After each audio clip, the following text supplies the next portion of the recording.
Hello viewers, আসসালামু আলাইকুম ওরহমতুল্লাহ। ভুইয়া ক্রিয়েটিভ আইটি চ্যানেলের পক্ষ থেকে আপনাকে স্বাগতম।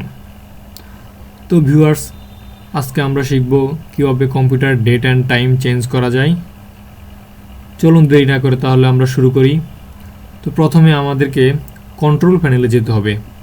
কন্ট্রোল প্যানেলে যেতে হলে আমাদেরকে এই যে সার্চ অপশনে আসতে হবে। এখানে এসে কন্ট্রোল লিখলেই কন্ট্রোল প্যানেল চলে আসবে। এই যে কন্ট্রোল প্যানেল। তো আমরা কন্ট্রোল প্যানেলে যাব। তারপর এখানে আসলে ক্লক অ্যান্ড রিজিয়ন এই অপশন আমরা সিলেক্ট করব। তারপরে এই ডেট অ্যান্ড টাইমে আসবো। দেন তারপর এই যে এখানে এসে date and time, change date and time, এখানে ক্লিক করব।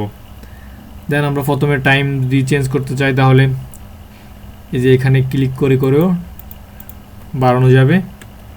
হ্যাঁ, চাইলে আমরা ম্যানুয়ালি কিবোর্ড দিয়েও চেঞ্জ করতে পারবো। এখানে আছে কত 12, আমরা এখানে দেব 9। হ্যাঁ, এখানে আছে কত 40 মিনিটস, তো আমরা এখানে দেব 30 মিনিটস। দেন AM PM চাইলে আমরা ক্লিক করে AM পি প্রেস করলে PM চলে আসবে। হ্যাঁ, তো দেন তারপর আমরা আসবো ডেটে এখানে আছে কত জানুয়ারি 2020। তো আমরা এখন চাইলেও আমাদের ইচ্ছা মতো চেঞ্জ করতে পারবো। ইয়ার, মান্থ এইভাবে পিক করলেই পাশে মান্থ চেঞ্জ হবে।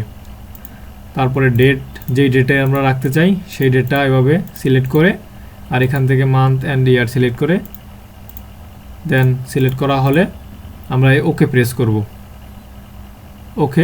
ওকে প্রেস করলে আমাদের ডেট অ্যান্ড টাইম সেট হয়ে গেছে। তো আজকের মতো এখানেই শেষ। সকলকে আমার চ্যানেলে সাবস্ক্রাইব করে পাশে থাকার জন্য আহ্বান জানানো হলো। আসসালামু আলাইকুম।